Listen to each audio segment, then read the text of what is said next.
Hello there, welcome to Bryan Lomax Movie Talk and my ranking of all 9 Texas Chainsaw Massacre movies.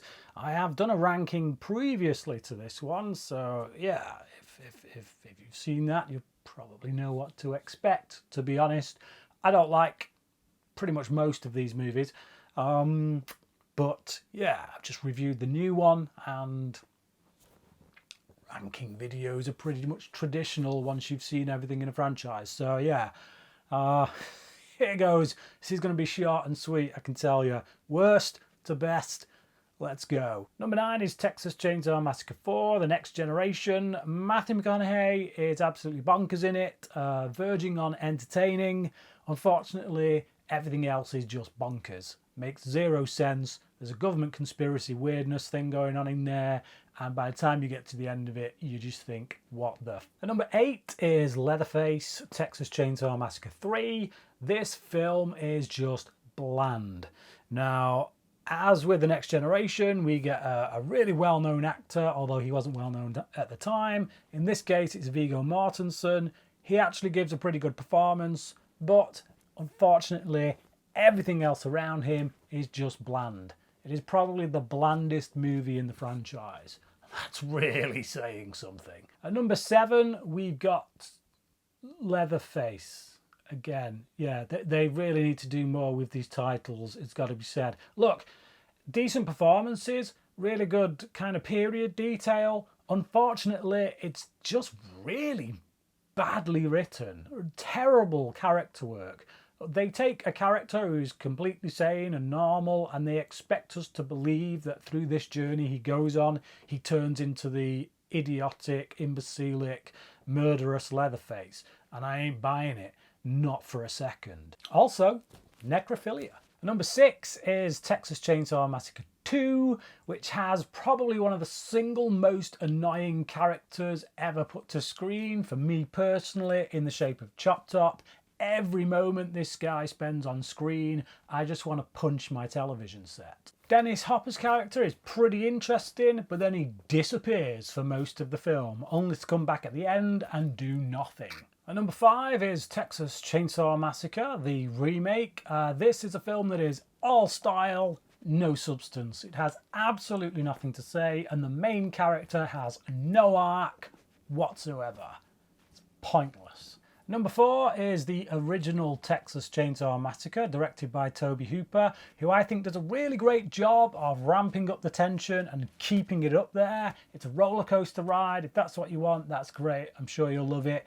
But I just don't, because I don't find anything in there of interest. I don't like any of the characters. Everything they do is disgusting. I don't want to be disgusted for an hour and a half or however long it is, 70 minutes, 75 minutes. It's icky, it's grimy, it's dirty, and there's no benefit to watching it from what I can see.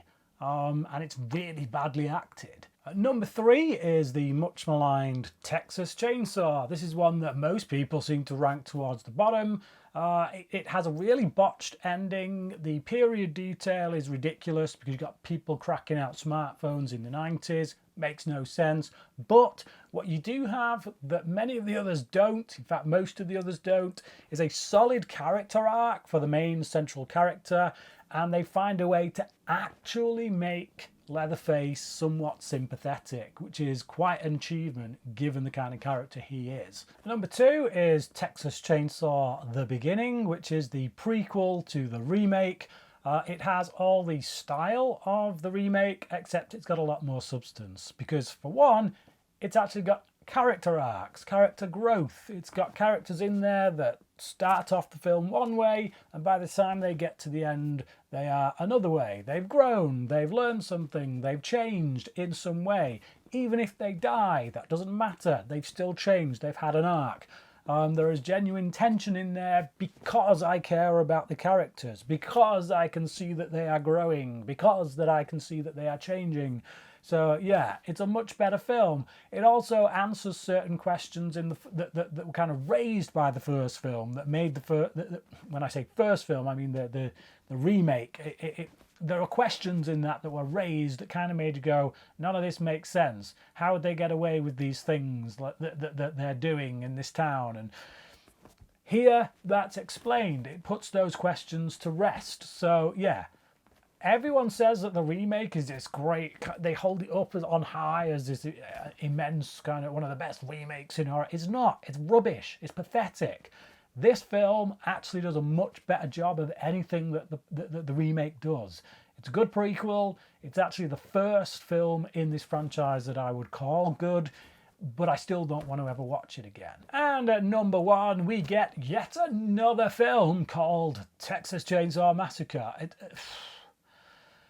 So this is a sequel to the very original film, ignoring all of the films that came between, much in the same way that Halloween 2018 did with the original Halloween.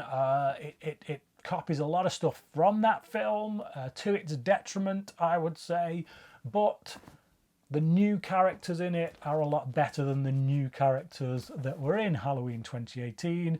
I felt for them, I cared for them. The running time of this film was quite short, which made the film itself quite breezy. It raced along, the pacing was great.